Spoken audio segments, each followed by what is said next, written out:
Well, good news. The sector sustained modest growth in revenue throughout the February period. Now, we did anticipate a slight retraction in average daily subsidy due to the significant drop in voluntary claiming activities, which we did attribute to workforce challenges that the sector was facing. Now, the industry achieved 56-cent growth over February, with the not-for-profits adding 61 cents over the same period. Now, with the continued evidence that providers are struggling with workforce and administrative capacity, the sector achieved a modest increase in their voluntary claiming, which suggests the peak of the workforce challenges may now be behind us, as voluntary claiming activity is a business indicator for proactivity and claim management. Now, when voluntary claiming drops across the industry, it indicates that providers are struggling with workforce capacity. Now, the voluntary claiming activity, or funding uplifts, across the industry achieved just over 1% growth in February after hitting a 5-year low last month. The not-for-profits finished also slightly higher, and they were the only cohort which 3% of their Medicare claims submitted as voluntary over the February period. This could also suggest that private operators are still managing the ongoing workforce challenges, whereas the not-for-profits appear to be returning to the new normal. Now, with claiming activity picking up over February, we saw an increase in claims greater than 12 months, which excludes the cohort of residents in high. Now, typically, as voluntary claiming picks up across the sector, the resident cohort that is greater than 12 months of age in the Medicare system tends to decline. However, that is not the case here. The sector achieved 3% of voluntary claiming, but the cohort of residents of 12 months of age and older grew to just over 31.5% across the industry. Now, to explain what is occurring here, we reviewed this trend over a 3-year horizon, which highlighted some concerning changes happening amongst the sector. Now, a general dichotomy that exists between private operators and not-for-profits is the approach taken at admissions.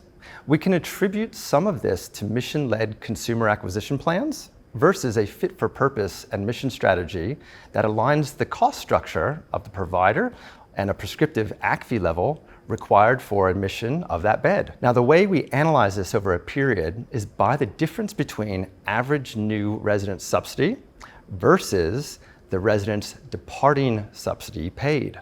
Now, the outcome of these trade-offs is either 1, greater downward pressure on occupancy achieved, or downward pressure on the average daily subsidy due to the widening of the achieved funding outcomes of the new residents presenting to the facility. However, looking at a long-term trend across all organization types, we see occupancy declining, as well as the gap between the new versus departing residents' subsidy.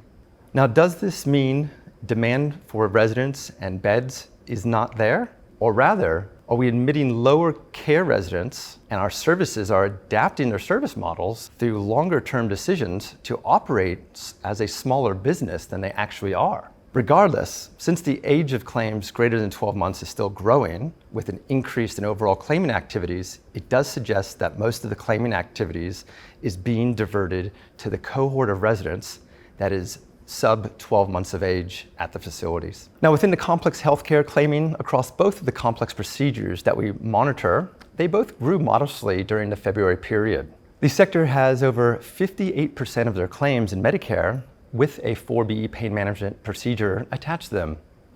Now, the procedure, which under acuity requires 80 minutes of one-to-one delivery across 4 days a week, but acuity also requires only a physio or OT to undertake that activity to be eligible for the claim. Now, as a result, those acuity pain procedures contribute to achieving a higher average daily subsidy, as the prescriptive 4B procedure carries 6 valuable points within the complex healthcare domain. Now, these valuable points lead providers to achieve the second greatest funding jump within the acuity instrument, a low to medium domain change within the complex healthcare domain. This delivers over $11,500 to that service on an annualized basis. Now, providers will need to start putting their attention to how pain management procedures are conducted in a post-acuity world, as pain management procedures, as defined by the acuity, will not have a direct link to funding. Therefore, the cost of those services provided by the external contractors will need to be reviewed for sustainable business operations at facilities across the sector. To add to that challenge, the department will not be counting any of the direct care time provided by those teams into their average case mix outcomes, which we will have to report on October 1st of this year. Well, occupancy levels stumbled again this month as the community favors staying at home. The sector gave up another 0.5 percentage point of their occupied bed days this month, dropping to just below 87%. And now just 23.5% of the sector's residents are expected to stay less than 6 months within care. In good news though, our industry sample of permanent admission intakes had an uptick in new permanent admissions over March. Hospital discharges to private operators is still sitting at around 5% of their admissions coming directly from a hospital.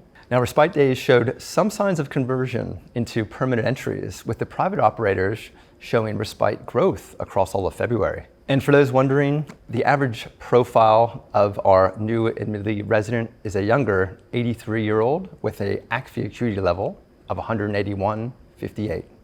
Now, as we work towards the introduction of average case mix adjusted care minutes, we saw a modest gain in the delivered care minutes across RN and direct care. Now, much of the supplemented agency care time was allocated to vacant RN shifts, as access to RNs is appearing to be problematic across all providers. With that, overall agency minutes worked on a per bed per day basis added another 23% growth from last month. However, the largest growth came from the workforce profiles, which are not included within the required 200-minute case mix averages. Allied Health grew 32% after sliding backwards in January. This demonstrates that providers are still investing in their pain management clinics to ensure subsidies are optimized through to the end of the ACFI. Thank you for joining us today. From all of us at Mirus, be safe and be well. I'm Robert Covino, and this has been Mirus Industry Analysis, March 2022 edition.